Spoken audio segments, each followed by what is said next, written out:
بسم اللہ الرحمن الرحیم۔ السلام علیکم دوستو، حضور صلی اللہ علیہ وآلہ وسلم کے حالات زندگی کا ایک خوبصورت واقعہ کا ذکر خیر کرتے ہیں۔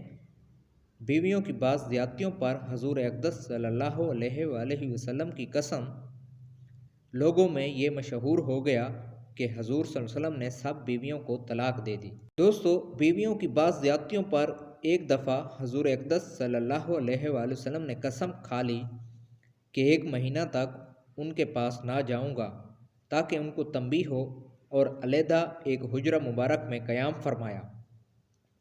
لوگوں میں یہ مشہور ہو گیا کہ حضور صلی اللہ علیہ وآلہ وسلم نے سب کو طلاق دے دی۔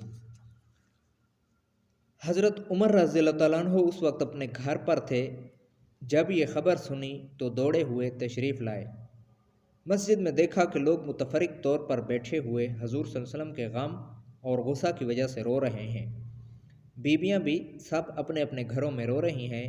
اپنی بیٹی حضرت حفصہ رضی اللہ تعالیٰ عنہ کے پاس تشریف لے گئے، وہ بھی مکان میں رو رہی تھی۔ فرمایا کہ اب کیوں رو رہی ہو؟ کیا میں ہمیشہ اس سے ڈرایا نہیں کرتا تھا کہ حضور صلی اللہ علیہ وسلم کی ناراضگی کی کوئی بات نہ کیا کر؟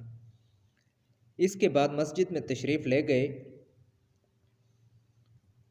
وہاں ایک جماعت ممبر کے پاس بیٹھی رو رہی تھی۔ تھوڑی دیر وہاں بیٹھے رہے، مگر شدت رنج سے بیٹھا نہ گیا تو حضور صلی اللہ علیہ وسلم جس جگہ تشریف فرما تھے اس کے قریب تشریف لے گئے،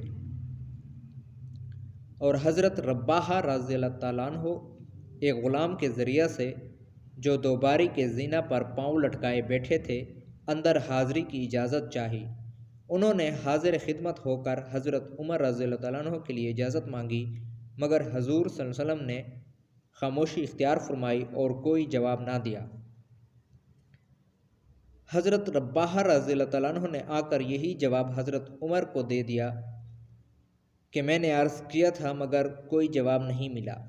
حضرت عمر رضی اللہ تعالیٰ عنہ مایوس ہو کر ممبر کے پاس آ بیٹھے، مگر بیٹھا نہ گیا۔ تو پھر تھوڑی دیر میں حاضر ہو کر حضرت رباحہ رضی اللہ تعالیٰ عنہ کے ذریعہ سے اجازت چاہی۔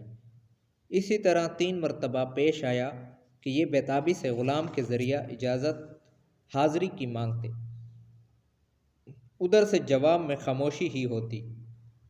تیسری مرتبہ جب لوٹنے لگے تو حضرت رباحہ رضی اللہ تعالیٰ عنہ نے آواز دی اور کہا کہ تمہیں حاضری کی اجازت ہو گئی۔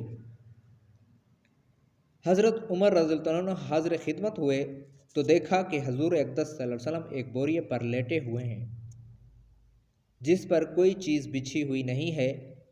اس وجہ سے جسم اطہر پر بوریے کے نشانات بھی ابھر آئے ہیں۔ خوبصورت بدن پر نشانات صاف نظر آیا ہی کرتے ہیں، اور سرہانے ایک چمڑے کا تکیہ ہے جس میں کھجور کی چھال بھری ہوئی ہے۔ میں نے سلام کیا اور سب سے پہلے تو یہ پوچھا، کیا آپ نے بیویوں کو طلاق دے دی؟ آپ صلی اللہ علیہ وسلم نے فرمایا نہیں۔ اس کے بعد میں نے دل بستگی کے طور پر حضور صلی اللہ علیہ وسلم سے عرض کیا، یا رسول اللہ، ہم قریشی لوگ عورتوں پر غالب رہتے تھے، مگر جب مدینہ آئے تو دیکھا کہ انصار کی عورتیں مردوں پر غالب ہیں۔ ان کو دیکھ کر قریش کی عورتیں بھی اس سے متاثر ہو گئیں۔ اس کے بعد میں نے ایک آدھ بات اور کی جس سے حضور صلی اللہ علیہ وسلم کے چہرہ انور پر تبسم کے آثار ظاہر ہوئے۔ میں نے دیکھا کہ گھر کا کل سامان یہ تھا: 3 چمڑے بغیر دباغت دیے ہوئے اور ایک مٹھی جو ایک کونے میں پڑے ہوئے ہیں۔